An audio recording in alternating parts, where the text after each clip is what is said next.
Hey guys, welcome back to the Investors Podcast new YouTube series where we review the greatest books for business and life that have shaped our learning over the years.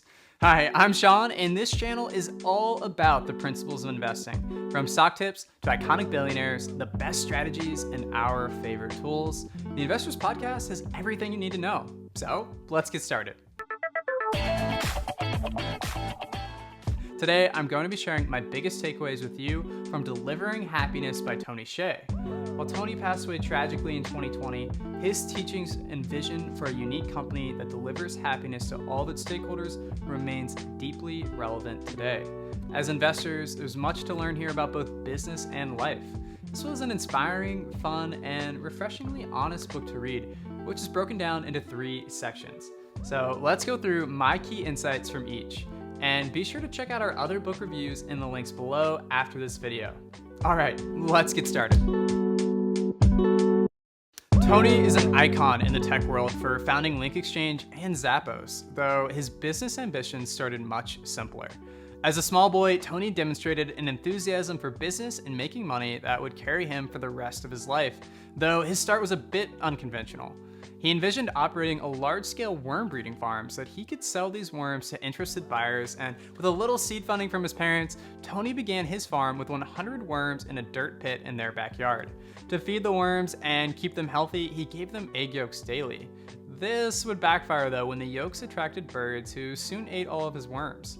In just a few days, Tony's first business had failed, though it would certainly not be his last. From running mail order catalogs for custom buttons and DIY magic kits and magazines, to managing a popular pizza parlor while at Harvard, Tony came up with numerous innovative money-making ideas with varying degrees of success. This leads to my first takeaway from this section. Keep learning every day. One of Tony's superpowers was to become deeply interested in niche topics such as magic tricks, testing video games, and self-taught computer programming. This stems primarily from his commitment to curiosity and willingness to learn just a little bit every single day so that his knowledge could compound over time. By relentlessly questioning the dynamics underpinning much of his daily life, it's described that he had an interest in the world like a toddler seeing something for the first time. For me, this is a great reminder to ask questions about presupposed assumptions, even the most basic ones. With a persistent curiosity, we are driven to further our learning, and with even just 30 minutes of deep learning a day, we can profoundly change our knowledge and skills over time. This quote from Gandhi captures section 1 of the book well, and Tony's life story leading up to his launch of the popular online retailer Zappos. First, they ignore you. Then, they laugh at you. Then they fight you, then you win. Many of Tony's decisions were dismissed or mocked by others, whether in the businesses he started or the ones he left, like his cushy job as an engineer at Oracle right after graduating college. So much to his parents' chagrin, Tony left this high-paying job to essentially spend his time as a freelance software developer with his roommate as they spent late nights and weekends looking for what they called the next big thing. While you could say Tony was lucky in stumbling across his multi-million-dollar idea for Link Exchange, my second takeaway is that you should put yourself in a position to be lucky. Because of the successful businesses Tony ran in college, as well as the years of curiosity-driven learning he did daily, he had both the money and technical skill set to quit his day job and assess the opportunities available during the internet revolution of the late 1990s. He later provides, in reference to his companies, a quote I really love. By having the freedom to be creative in our solutions, we end up creating our own luck.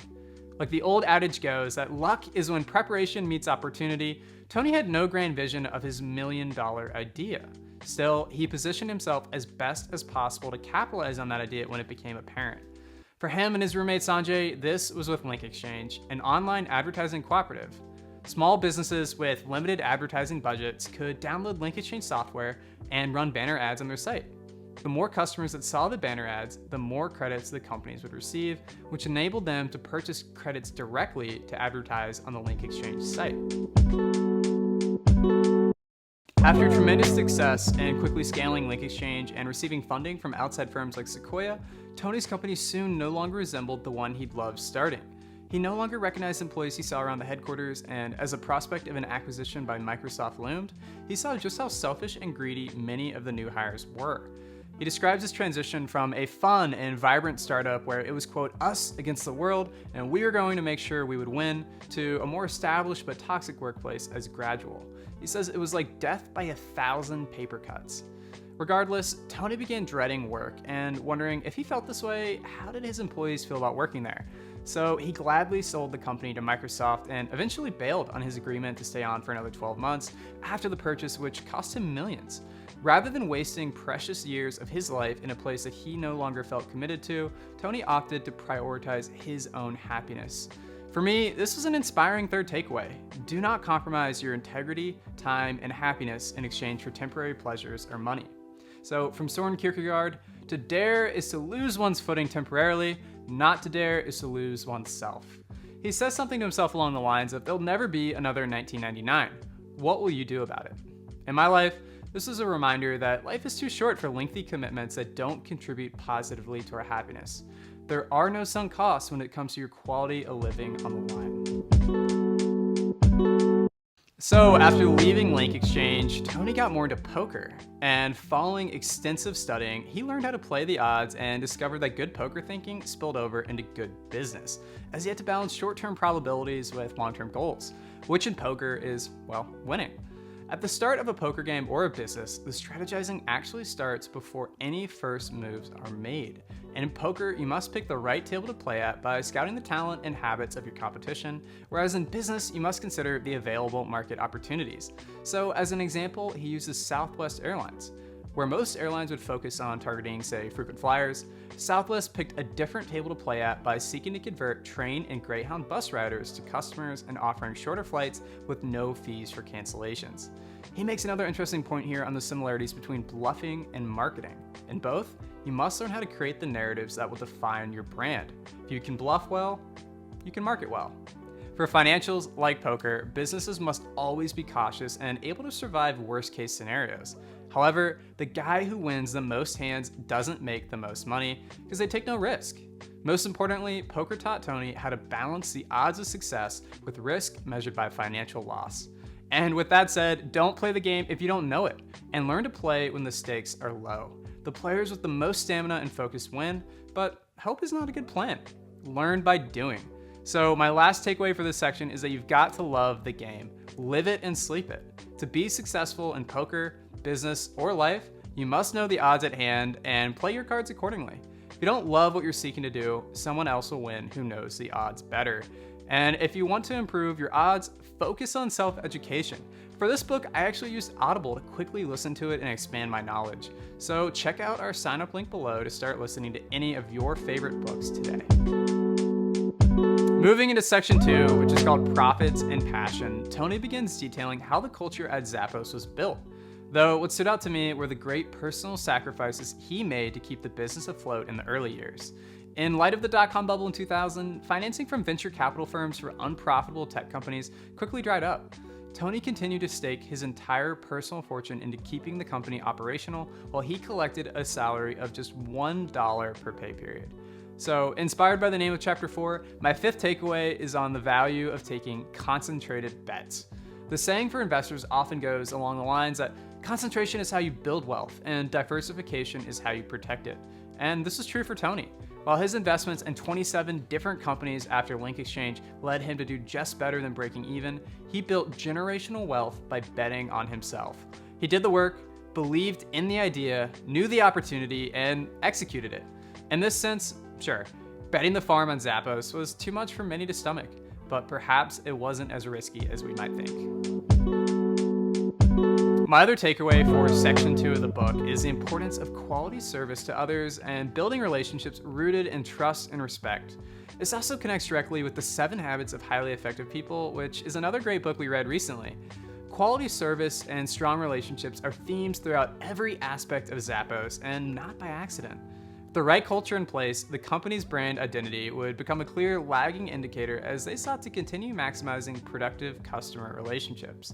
So from free shipping and returns to 24/7 customer service, Zappos became famous for its customer experience while treating its employees behind that experience with respect, autonomy, and freedom. With their support phone number at the top of every page on the Zappos site, Tony says, "This is because we actually want to talk to our customers. You have 5 to 10 minutes to say whatever you want on these calls, so make it good and it'll last in their memory for a long time and perpetuate word of mouth marketing. The Zappos culture and its values and service focus inspired employees to be creative, unique, and innovative by staying true to themselves, which boosted their passion for work and happiness and, correspondingly, the effectiveness of their customer and vendor relationships. With this focus on the right culture, Tony explains that every employee can impact your company's brand, as anytime your employees interact with the external world, they leave impressions on others about your company. If you get the culture right, the rest will fall into place.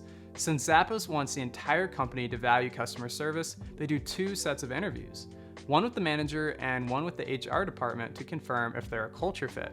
You must have both the technical skills and the cultural fit to be hired. All new employees also receive customer service training over 4 weeks, regardless of whether you're an accountant or lawyer, with 2 weeks of taking calls. So with this commitment to quality service and creating the right culture where coworkers feel like a family and deeply connected to their work, it's no surprise then that even in the face of the 2008 financial crisis, Tony ensured that laid-off employees were treated with respect and dignity. Rather than the typical 2-week severance, Zappos offered to provide 2 months' pay and 6 months' healthcare to ex-employees while learning to do more with less. Clearly, from the top down, Zappos embraced its values quite seriously.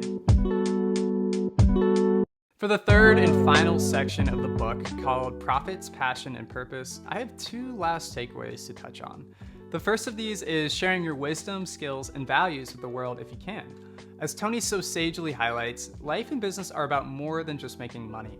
When Zappos began consistently ranking as one of the best companies to work for and was so successful that Amazon wanted to acquire them, Tony realized that they had an obligation to show the world how we can all live and work more effectively.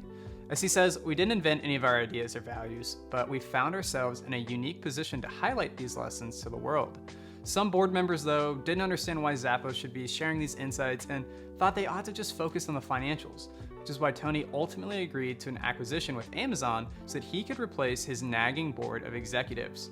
But unlike with Link Exchange, this wasn't just a chance to exit the company, but rather an opportunity to enter what he deemed a strategic marriage between the 2 companies where Zappos would sort of function more like an independent partner than, say, a subsidiary.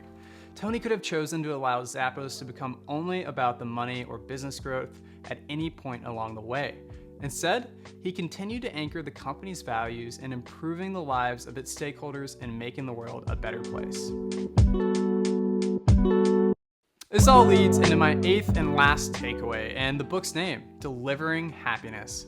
Tony showed the world with Zappos that by holding our businesses to a higher standard, we can find both happiness and profit in our passions for work.